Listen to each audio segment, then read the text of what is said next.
Sistema de segurança contra incêndio, sempre na cor vermelho, segurança. Né?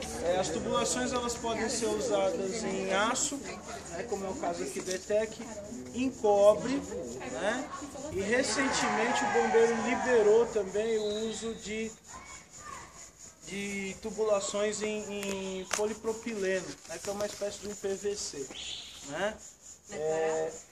Não. Né? O sistema mais barato para montagem de hidrantes ainda é a tubulação de aço, né? Porque o cobre é muito caro. Né? E geralmente as tubulações elas vão variar do diâmetro de acordo com a pressão que você precisa, com a quantidade de água que você precisa, a vazão de água, né? Para alimentar uma rede de incêndio. Na prática, como que isso é feito? Né? Todo o dimensionamento de uma bomba de incêndio, de um sistema hidráulico, né? De uma rede de hidrantes, ela é feita por um engenheiro mecânico ou um engenheiro de segurança do trabalho, né? Ou até um engenheiro civil que seja especializado na área de hidráulica. Né? Como que isso é calculado? É verificado qual é o ponto onde eu vou ter mais necessidade de pressão. Como que funciona isso? A pressão ela é uma medida que é nos dada de acordo com o nível de altura que nós temos. O que acontece? Todos nós aqui no planeta Terra, nós estamos expostos a pressões. Né? Tanto é que quem está no segundo semestre, quem já está no terceiro, até estudou aí a parte de...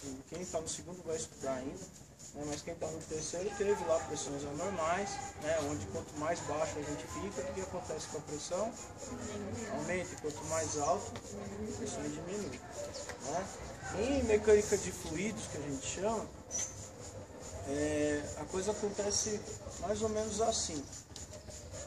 Quanto mais perto eu tenho o ponto de distribuição de água de um reservatório, menor é a minha pressão. Quanto mais distante eu tenho o meu reservatório de água do ponto de utilização, maior vai ser a minha pressão. Por quê? Porque eu tenho a força da gravidade, né, atuando sobre esse fluido. Tá? É que nem na casa de vocês. Às vezes a gente reclama em casa, principalmente quem mora em casa, né, fala assim, nossa, né, lá em casa o meu chuveiro é tão fraco, quase não tem pressão. Né? Por quê? Porque geralmente a gente coloca a caixa d'água debaixo do telhado, né, e ela fica muito perto do chuveiro. Então, como a minha distância entre a caixa d'água e o ponto de utilização do chuveiro é muito próximo, eu não tenho força gravitacional para dar pressão nessa água para ela ficar mais forte.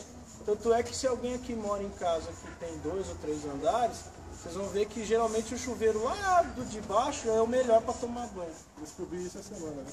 Ah, é? Troquei a caixa de lugar, mais longe, e o chuveiro ficou mais forte. Até uma passada na rua, mano. A pressão, enfim. É um PDR. Né? Então o que acontece? Quanto mais alto eu tenho o reservatório, mais a pressão de água que eu vou ter. Aqui na ETEC, por que a nossa caixa d'água é tão alta? Porque eu tenho um prédio aqui, ó, de 4 pavimentos. Né? Então eu preciso ter altura para essa água ter pressão para usar nos banheiros.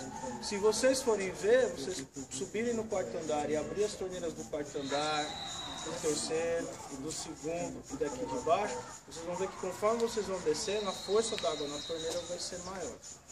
Vocês... Não é ruim, né? Então assim, mas aqui, se vocês forem aqui no teto, vocês vão ver que é mais forte. Então, o hidrante, quando ele é projetado, quando é dimensionado, o princípio do pensamento é o mesmo. Né? Então assim, quanto mais alto o meu reservatório, maior a pressão que eu vou ter no hidrante. Da mesma forma quanto mais distante for esse ponto de hidrante na horizontal, menos pressão eu vou ter, porque a água vai ter que descer rápido, mas depois ela vai ter que percorrer um caminho longo até chegar lá na frente. Né? Então o que acontece? Quando a gente está fazendo o dimensionamento do hidrante, a gente tem que pegar aquele local que é o mais desfavorecido e fazer com que ele tenha a mesma pressão dos outros locais que são bons, que estão mais adequados na questão de nível de reservatório e etc. Uma mangueira de incêndio, quando ela é postada, né, num ponto estratégico da escola. Por exemplo, aqui nós temos no corredor 2 caixas de hidrante, não é isso? 2 caixas vermelhas com a mangueira enroladinha lá dentro, né?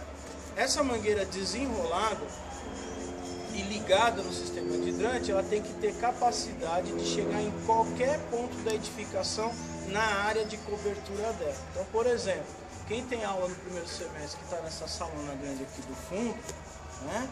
Aquele hidrante que está mais ou menos aqui no meio, ele tem que chegar e o raio de alcance dele, a água que vai sair dele, tem que chegar até lá no fundo da sala. De forma que não fique um pedacinho da edificação sem o acesso da mangueira, sem o acesso da água. Como que isso é calculado? É feito a distância, o ponto de instalação do hidrante, mais o comprimento da mangueira, né, que existem alguns de 15, de 20, de 30 metros de comprimento, mais o jato de água. O jato d'água no hidrante geralmente é de 10 metros. Então eu tenho que somar o jato da água, mais o comprimento da mangueira, né, mais a localização do ponto de hidrante e pensar em toda a área que eu tenho para ser protegida por aquele hidrante. Tá? Então assim, existe um monte de coisa por trás de um ponto de hidrante. Não é só simplesmente colocar aquela caixa vermelha ali. O engenheiro, quando ele está projetando aquilo, ele tem que pensar que aquela água tem que apagar qualquer foco de incêndio em qualquer área dentro da edificação. Deu para entender isso? Para suprir essa falta de pressão, eu tenho que instalar alguns equipamentos no sistema do hidrante. Aqui embaixo, onde está a minha reserva